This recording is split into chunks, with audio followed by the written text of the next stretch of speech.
Hey! Ị na-esi nwunye m. Mụnwa. Gịnwa? Na-esi gịnị? Nwunye m. Ọ gara na-apụ n'evia. Ya eziokwu. Na gịnị mere? Joseph bịa gwa m na gị nwa bụ ka ndụ.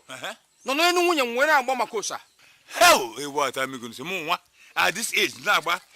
Bakana mata mo so hala ka na-agba. Adịnagba makosa. Oh, o nwere nke ịgba achacha n'elu nwunye m. Mba no. Ife na-ekwu na agba makosa, agba m high life n'ilo. Apịtị.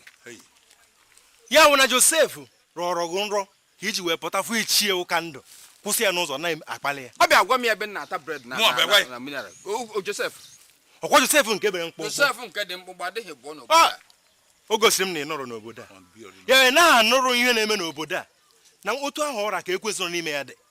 Otu a ka ọ na-arụ nrọ wee rụsa ebe niile. Esi na ya nwara ọrọ gụ nrọ wee bute nwude ụka ndụ. From today, ifra m n'ụzọ. Kwụsị m n'ụzọ. Mego ọnụ ga kọrọ ma jambele mbepụ isi. Onye dị ka ịbụ. Ọ bụ ndị na-asụ bekee asị, who are you, which are you, when are you, and what are you? Mụnwa. Ka ezi ife ijizi esi nwunye m. Ọnya gbagharị. Get out. Onye na-esi nwunye. Bịa, hey, mmanwa na-eda. Maka onye mbụ, ọkọchị egbu okwe. Hey, na. Bịa ka na. Amara m na ị nọrọ n'obodo a. O elazi ana nke nwata ka njikọdo biko. Nke onye bụ nna Joseph a. Loco Peter. More Paul. Check your Bible again. Genesis 1. That's chapter 1, verses 18 to 1. Now, because I go nowadays, we like it.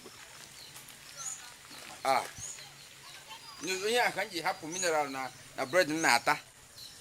Wee bịa ịkụ asịrị. Abaazụ ụlọ na ọchọba mbọsị ga-ejide Joseph.